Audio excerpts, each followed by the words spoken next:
heard this loud moan. And that's when I was like, whoa, what is going on in here? Her face had an ugly, mean expression, like she was mad. We were scared. We both had a sense of just the complete unknown. It's not even plugged in. That was really, really strange. This was paranormal, and I am not sticking around for this. This started to scare me. It's him. It's that boy. Go! Get out! I couldn't have run even if I wanted to. I thought I was going to die.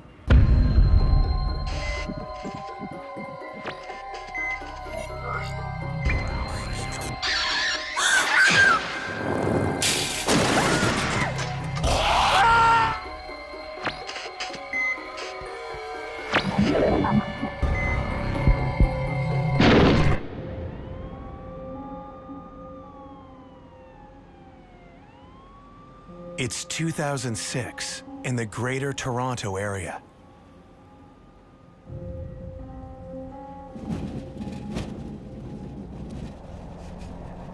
As the city sleeps, hospital's transportation employees Chris Wetmore and Dan Jones are hard at work. I am a team leader for support services, and my job entails, as well as moving patients from A to B, also looking for equipment, supplies, delivering medications, taking patients to the morgue. Oh, whoa. We're not taking him down to the morgue. I don't know, you sure about that? Ha ha ha, you jokers. You know darn well I'm going for an X-ray. Whatever you say there. Let's go, big guy. Chris is easygoing, hardworking. We share the same sense of humor. We find humor in everyday things, and as well as we're a little bit twisted at times, too. We were buddies. We kind of tried to work together as much as we could. When there was an opportunity to work together, we'd always take it. It's too bad we can't see what the X-rays got going on in your head, eh? Oh. You want to see air? That's all you're going to see in there. Okay. We seem to find a way to look at things that are quite tragic, but be at peace with it. Still have compassion, but not get too upset about it. On this evening, Dan and Chris have to transport their patient to an X-ray room. Sorry, Alan. This is the only way there. The only way there is through a long abandoned wing on the south side of the 4th floor. Doing all right? For South, because of budget restraints, had been shut down. And it had been a palliative care unit where most people up there are terminal. It was abandoned, but there was still equipment up there. It was almost like everyone just kind of left it the way it was. And a lot of the people that we work with would refuse to go there. And if they had a call for a ventilator that had to bring it somewhere, they would, no, I'm not going. Someone else has to go, I'm not going up there. They would absolutely refuse to step foot on that unit.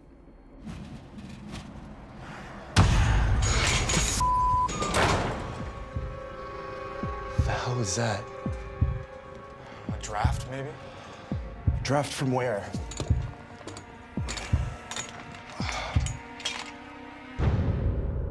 There's no draft in here. It's weird. You all right, Al? Yeah. Okay. I definitely feel creeped out about going on in that unit. I get chills just even thinking about it now.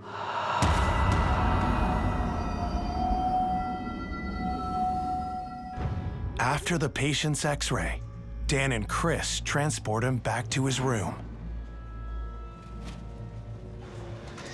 So how'd the X-ray go, Alan? Just wonderful. Looks like you're actually glowing a little bit there. Yeah, I think so. Glow in the dark, I like it. Oh, Yeah, nothing like being ultravioleted. You okay? they want me to go grab a ventilator from 4 South. It's not like a day. Taking the rest of the way? Yeah. Catch you later, amigo. Yeah. I had a call to retrieve a ventilator from the 4 South unit, the abandoned unit.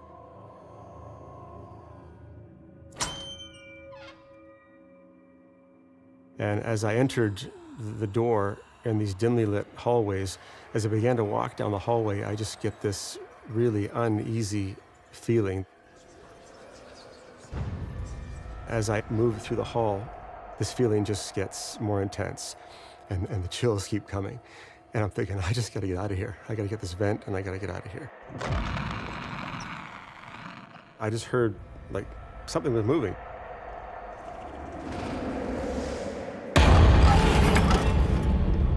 I didn't know what to think. I was just stunned. This fear comes over me, and there's no one there.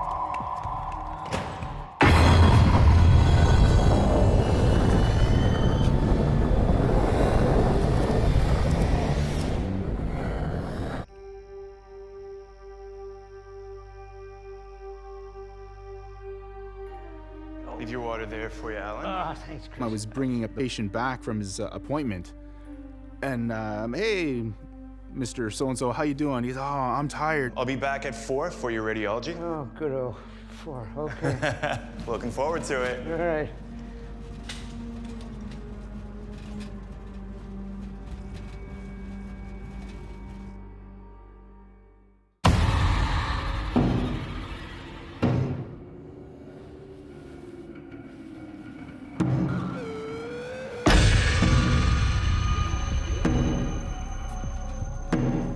Hey, Chris, hold on a moment. Chris, What's wrong? there's someone out there at the window, a boy. He's been banging on the window. Where? Right there at the window. I said, oh, a little boy, he's outside the window. He's banging on the window. Right there. There's no boy, Alan. It's... But the window is on the 3rd floor. There's nothing outside there. Alan, there's nothing there. There couldn't be a boy. We're on the 3rd floor. It was probably just a bird or something, okay? I guess. I'm fine. It's those damn meds. Yeah. Do you want me to call a nurse or something? No, I'll be fine. Okay, Chris, thanks.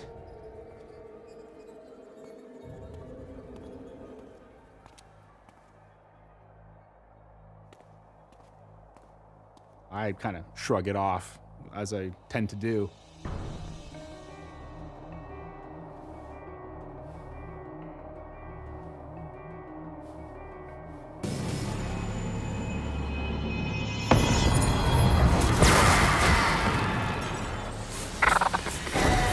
It's him. It's that boy. That was really, really strange. It's him. It's him. It's that boy. Just outside of Toronto, hospital transportation employees Chris Wetmore and Dan Jones experienced strange activity in an abandoned wing of the hospital. At the same time, a patient complains of seeing a young boy It's him. with burnt skin. It's him. It's that boy. Alan! It's him. It's the boy. It's right there. He was certain. There he is right there, and he pointed to it.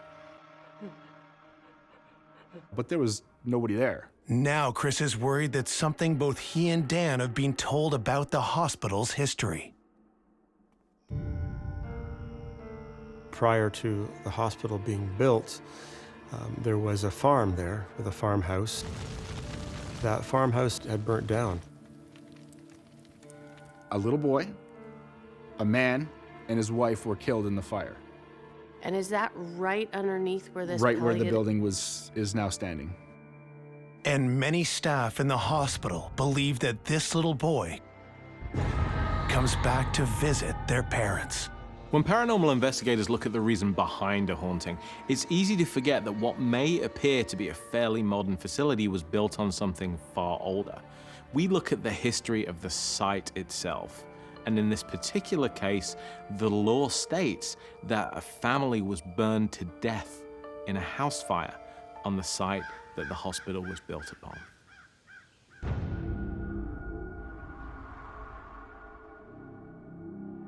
Only a few hours after he sees the little boy, Alan dies. I can confirm this patient that I moved, after he said this boy had been waking me up, he was gone.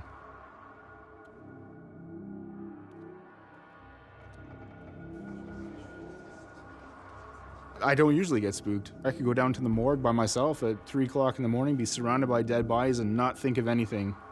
But this started to scare me.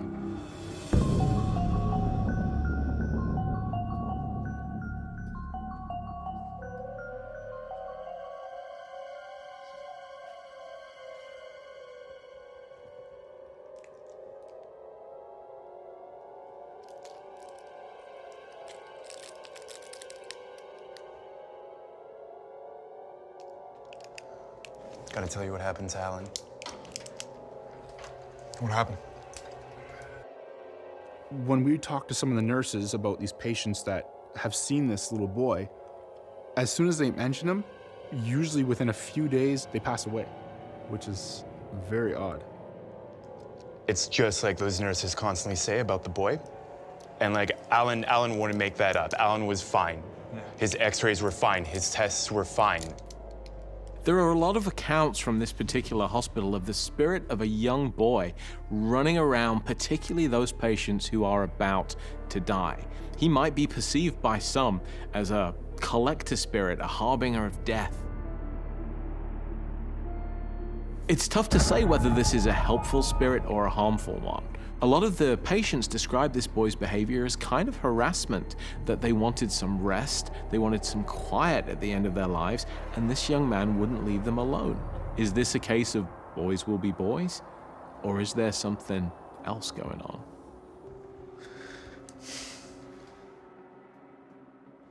You're not gonna believe what happened up in 4 South. As soon as I told him, he believed me. I told Chris about that incident. He was totally in belief because of what we had already experienced together.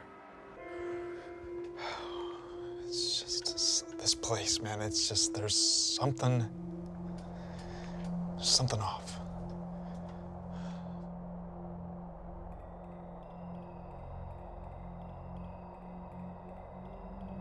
I left my keys up in 4 South. We gotta go get them. Yeah, you gotta help me, man. Can you come? Yeah, okay. Yeah? Yeah. Let's do this. We started to get the feeling of if we were together, we had a little bit more courage.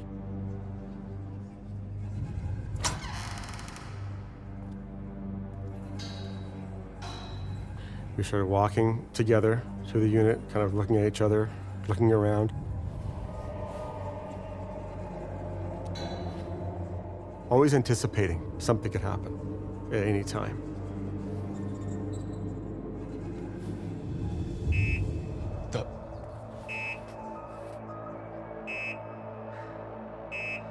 Why is that going off? All of a sudden, a call light went off. Somebody has to be in that room for that to be going off. That's impossible. The only way that you can activate a call bell is you have to be in the room and push the button. They just don't go off. We took a few more steps and another one went off. Jesus. There was nobody up there. There was no one in the rooms. Let's just go. We had no explanation for why these call lights would be going off.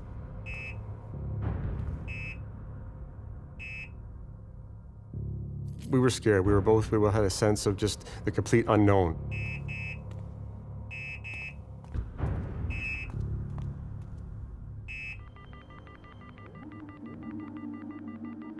On their way out, Chris and Dan noticed something on the desk, once used by nursing staff on 4 South. Why is the light blinking?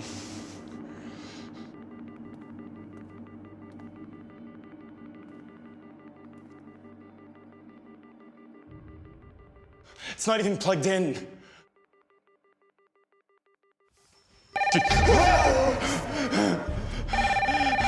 It started to ring, like as if somebody was calling the nurse's station to talk to a nurse. That was a scary moment. That was a tense moment.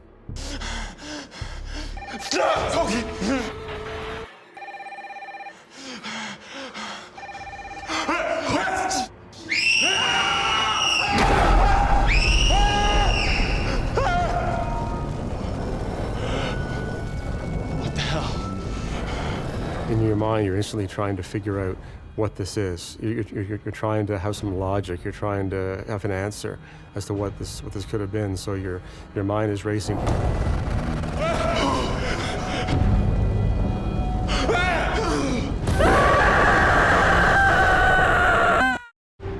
Hospital transportation employees Chris Wetmore and Dan Jones come face to face with the ghosts of a family that died on site before the facility was built. This thing was not human. No, I just want to get out of there.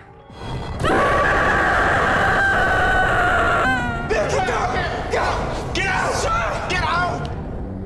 When we finally got in there and we saw this impossible incident, I had fear. I definitely had fear. And I felt I needed to get out of there as soon as possible. Burning to death is a horrific way to die. It's extremely painful. That again generates a great deal of strong, negative emotion and pain. That strong, intense, negative emotion leaves a kind of residue behind it. And that residue becomes what witnesses pick up when they experience the haunting themselves. We told our coworkers what we'd experienced up there. It got to be a sort of a legend in the hospital. It got to be a known thing that because people believed us, people believed Chris and I, that this is going on.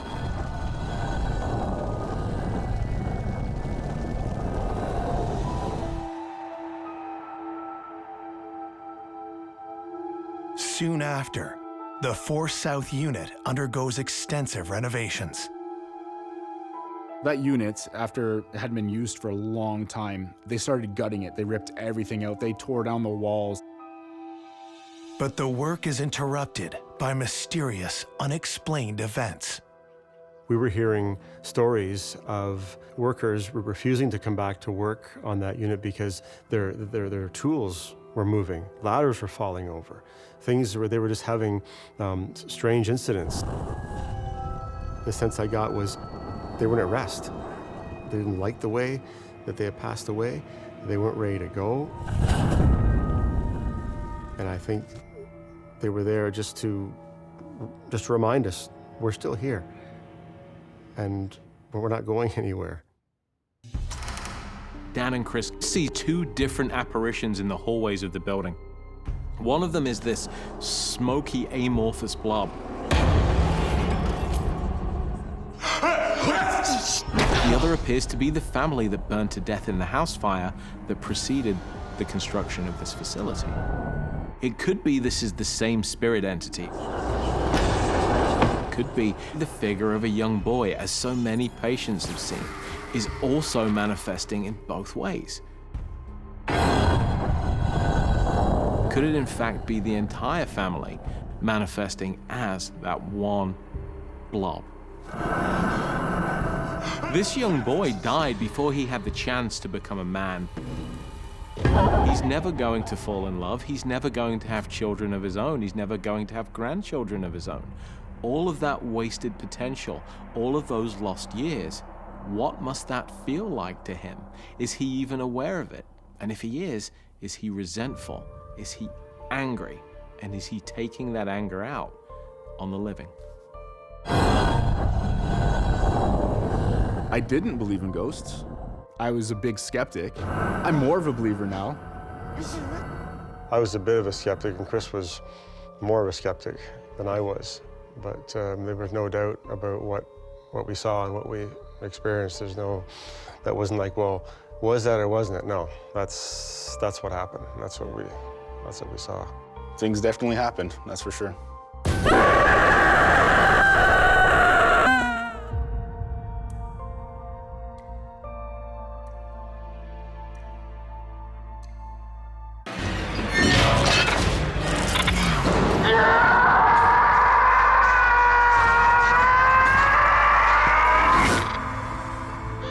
It's 2014 in Pennsylvania. Jerry Burkhead is working as a morgue attendant, transporting bodies from the hospital to a funeral home. I did 4 years in the U.S. Marine Corps, and after that I got out and I became a police officer for 16 years. And combined, I did 20 years. After that, I retired and took on a part-time job as a morgue attendant. I am A to B guy. There's nothing in between, and that's from being in the Marine Corps, of course. And that's the way I've always been, a straight shooter. That's not necessarily the type of person that people would expect to have ghost stories coming out of their mouths. And I've been told that before. You believe in ghosts? And I'm like, yeah. I've seen it, dealt with it, and had it happen to me.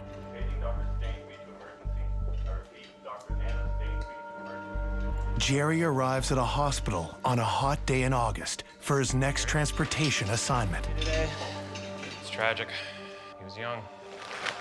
It was a 16-year-old kid who had been in a car accident like 2 days prior, and his family released the body for funeral services to, the local funeral home.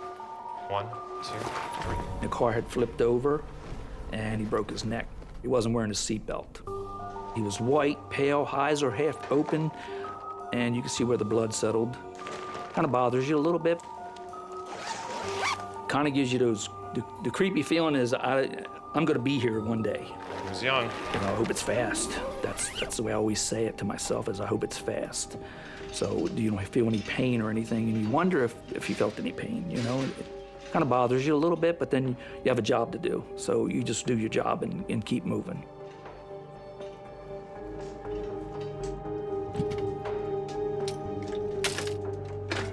So I went ahead and closed the van up, and I'm off back to the funeral home.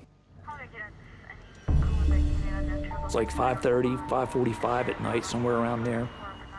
It was about 85 degrees outside, August, so it was hot. There's a little slider that you can slide, and it's plexiglass, so you can see through the mirror, straight to the back, just in case something were to happen. So I slid it open just to get some cool air coming up, because it really pumps out back there. So I slid it open to get some cool air coming up.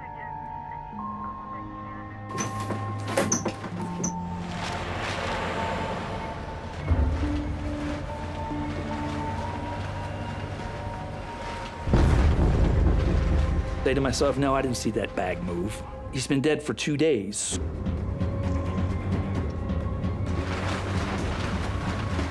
It was different than what I usually see when I'm hitting bumps going through the city. It was like a hand movement, like his arm was trying to push to get out of the body bag. Is the kid still alive? What the hell? Morgue attendant Jerry Burkhead is transporting the dead body of an accident victim when he sees it move. What the hell? Is the kid still alive? Is my mind playing games on me? Did I get enough sleep? Everything starts playing in your mind.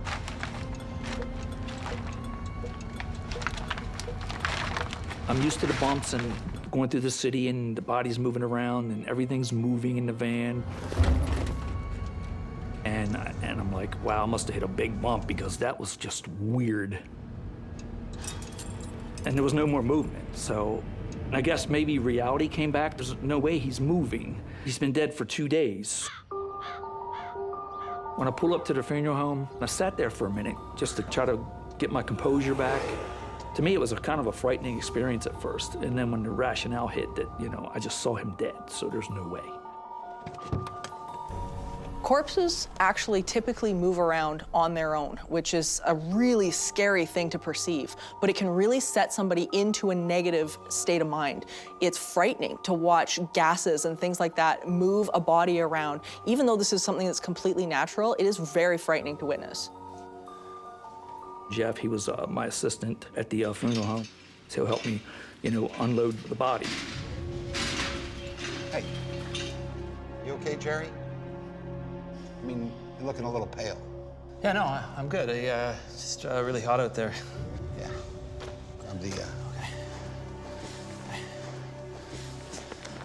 So I didn't want to come across to Jeff as a chicken, so I left it alone, even though he said it looked a little pale. I told him it's hot, and you know, I just want to get the kid in and let's get him put away, you know. Jerry and his assistant bring the body of the young man to the funeral home's cooling room. We pushed him into the cooler room. We got to put him in, you know, one of the body boxes. Okay. It's a refrigerator to hold the bodies and keep them at room temperature or below. 35 to 38 degrees is what they'll keep those coolers at. It's got the little handles on it, just like a fridge.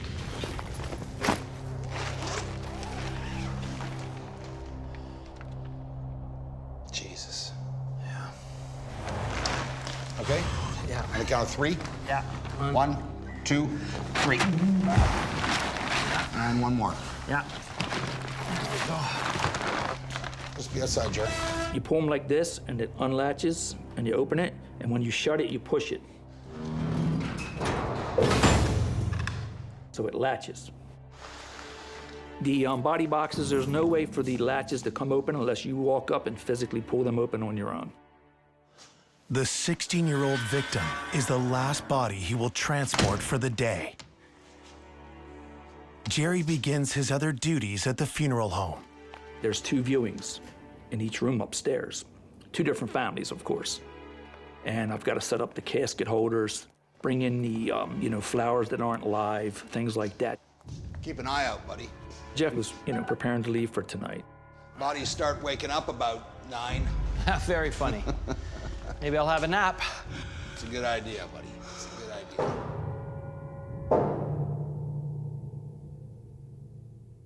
Did you hear that? Yeah. Let's go take a look. Okay.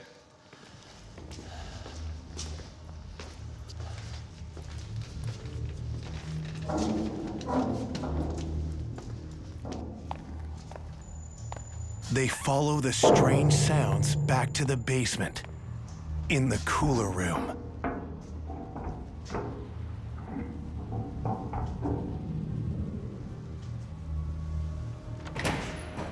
So when I went back into the cooler room, I looked up and there was the cooler. It was open. And I went, holy shit, I just closed this thing. What's going on? So, of course, I'm looking around and there's nobody in here. Have you ever seen this before? No. How the heck did that come open? This is really weird. And we know how hard it is to open. And I know personally, I'm the one that brings most of the bodies in at night, that once you shut it, it's not opening back up.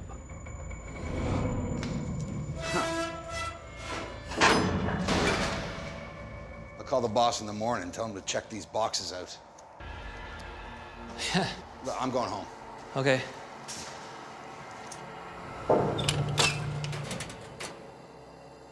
The door was open again. So I walked over and I looked at it and I said, I don't know what's going on. It's malfunctioning. They're not staying shut.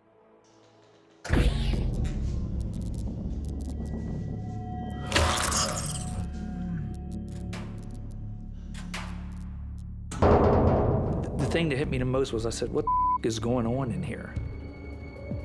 I felt a little nervous about Jeff leaving, but I kept looking at my watch going, well, let me get these chores done so I can get out of here. So that was my main goal at that point.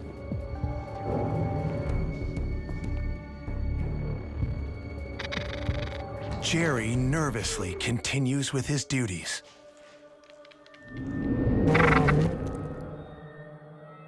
Thought I saw movement out of the corner of my eye.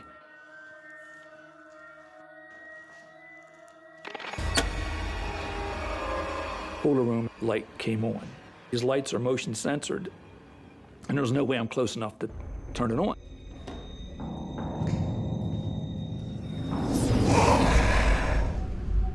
And that's when it was like, whoa. That motion light does not go on for any reason. Something or someone set it off. But the room is completely empty, leaving the seasoned police officer unnerved. I'm scared now, and I want to leave. but I know I want to get my job done too. So I just go right back and I kind of like blank my mind out a little bit. And I say to myself, if anything's going on behind me, let it happen. Let me get my job done.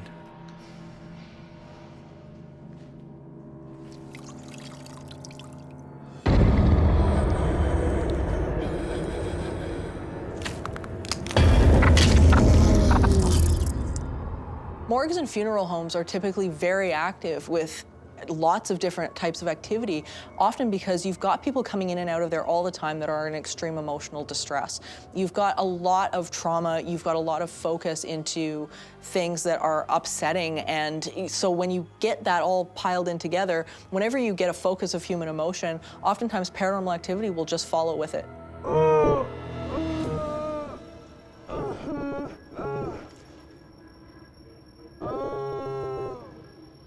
I heard this loud moan. It was like a, like real loud. The voice seems to emanate from the cooler room. I had this feeling of, don't go near that door.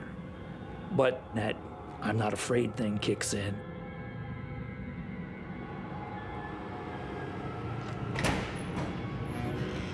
Got to the doorway, walked in 2 feet, looked to the left, and at the end of the table, there he stood.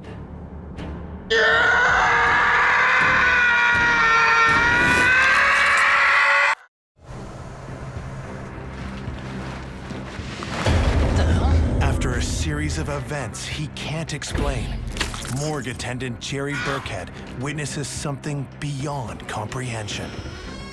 Walked in 2 feet, looked to the left. There he stood. The 16-year-old kid that I just brought in from the general hospital.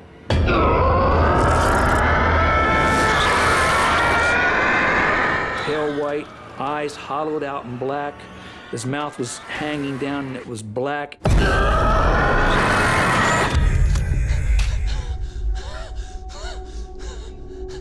And he was pointing at the open cooler. He was pointing at the cooler because he wanted me to get in there. I was terrified, and I could feel like that fight or flight syndrome kick in.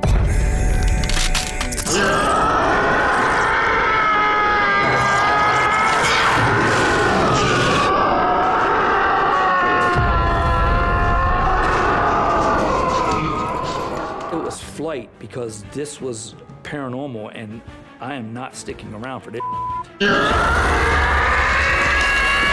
I ran out of there. I didn't even care if I set off the exit alarm. I was gone. That scared the out of me.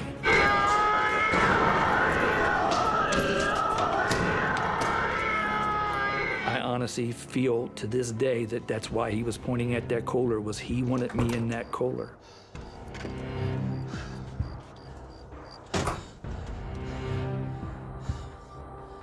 I feel like he wanted me dead.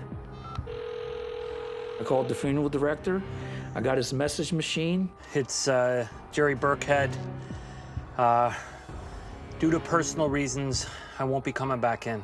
Oftentimes what we'll see in these various cases of apparitions is that they're pointing or gesturing in a way that is confusing to somebody like Jerry, who doesn't know the person who has passed away. And we don't always know what the apparition's intentions are, because he was so frightened. Jerry was imagining himself dead in the cooler and thinking that maybe this apparition was intending that for him, which I don't think was the case. Ever since that incident, I have went from here to here about the paranormal. It's changed my life. I know there's good and evil because I dealt with it in my past experiences with my, positions in law enforcement and the Marine Corps. There's good and evil in everything. But you don't really realize it until you face the good and evil from the paranormal side. And there's nothing you can do about that because it's unknown, you can't touch it, you can't feel it, but they can do things to you.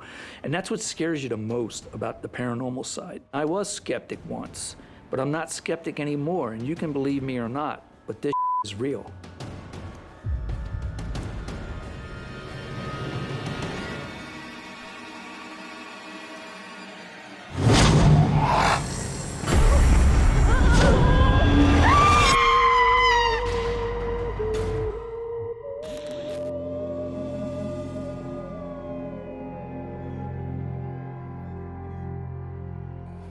For Ferdina Wilson, coming to the hospital every day has sadly become part of her life. When I was pregnant with one of my daughters, they let us know that she was going to have a heart condition. My daughter had hypoplastic right, and she had heart surgery when she was an hour old. Because of my daughter's heart condition, we were at that hospital for about a year total. So you spent a lot of time? Yes.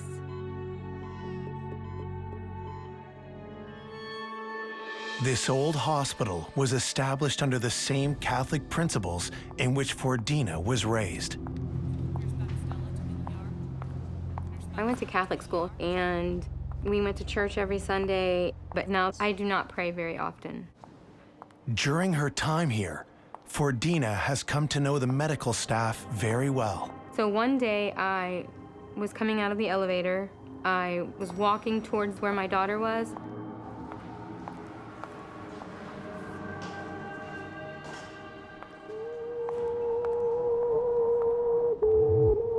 I looked and saw a nun standing there. She did not look like a nun that I had seen before. She had an old habit, like really old looking. Excuse me. Do you know that nun over there? What nun? I was kind of took back because I really thought it was a person standing there. And I was like, oh, wow, okay. I started to get this really eerie feeling. That's when I was starting to get nervous. I wasn't scared, but I was nervous. Ferdina continues making her way to the neonatal intensive care unit, where her daughter is being cared for. Through that way, there was a chapel, and that's the way that I went every day.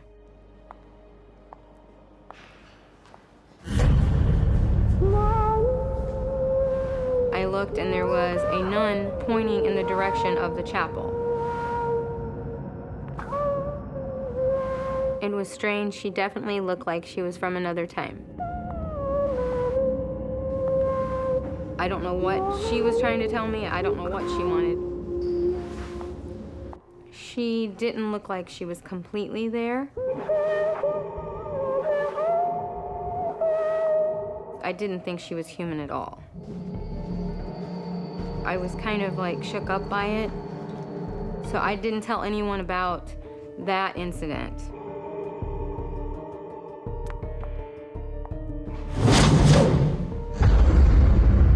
I saw the same two nuns standing towards the right of me. The nuns are standing directly in front of her daughter's room. Who are you? What do you want? My heart was beating, and I had goosebumps, and I was very nervous at this point.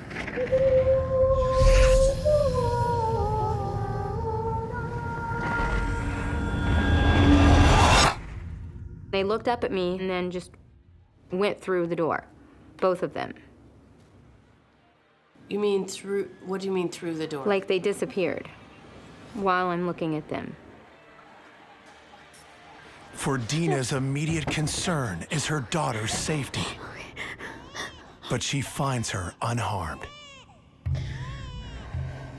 These nuns, I knew they were not of this world. It absolutely terrified me.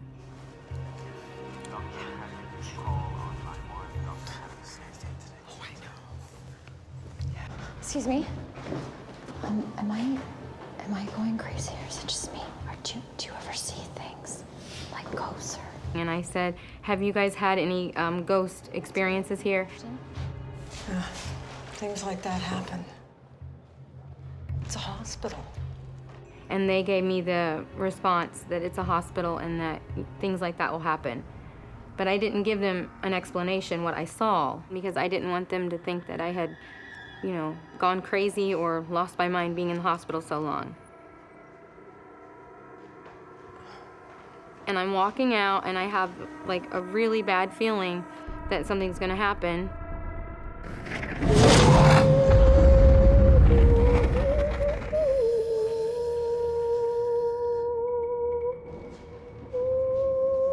she was pointing towards the chapel. That's the same thing that the ghost that I had seen earlier was pointing towards. Her face had an ugly, mean expression, like she was mad. I don't know what she was trying to tell me. I don't know if she wanted to hurt me. I don't know what she wanted. I wanted to run and leave the hospital. I didn't want to be there at all.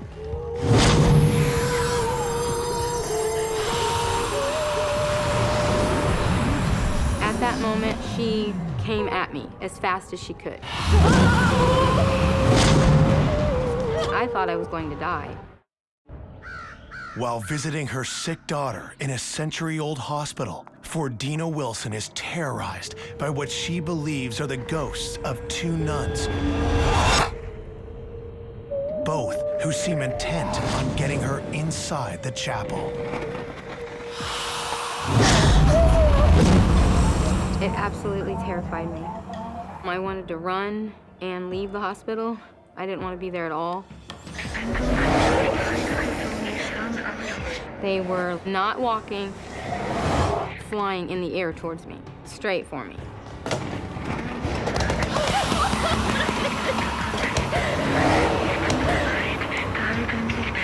I couldn't have run even if I wanted to.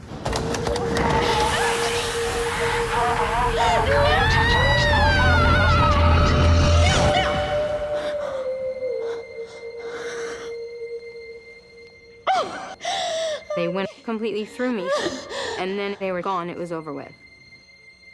I was just in shock. I just stood frozen.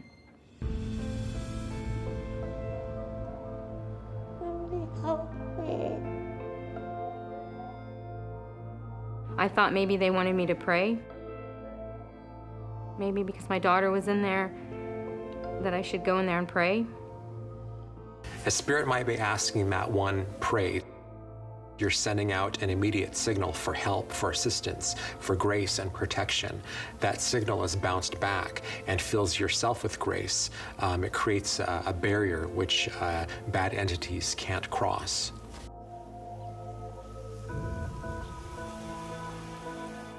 Did you ever go into that chapel? Yes, I actually did. I went in there and I prayed for my daughter. But before she entered the chapel, something caught Fordina's eye. On one side of the wall, there was pictures of nuns. The very same nuns that Fordina saw. Later on, I found out that the hospital was started by a group of nuns in 1881. I believe these nuns were trying to protect Fordina. They were most likely doing the same things in death that they did in life, to be a pillar of protection for the vulnerable. Tragically, the next day, Fordina's baby takes a turn for the worse. She passed away at the hospital.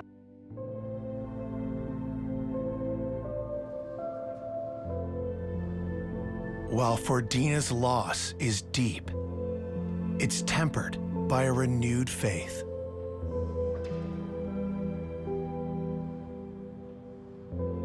I believe there's life after death, definitely, and I believe in ghosts. But there are some she would rather forget. I tried to put it out of my mind. I tried not to think about it. I've tried to push it because it gave me nightmares. I still get goosebumps when I think about it.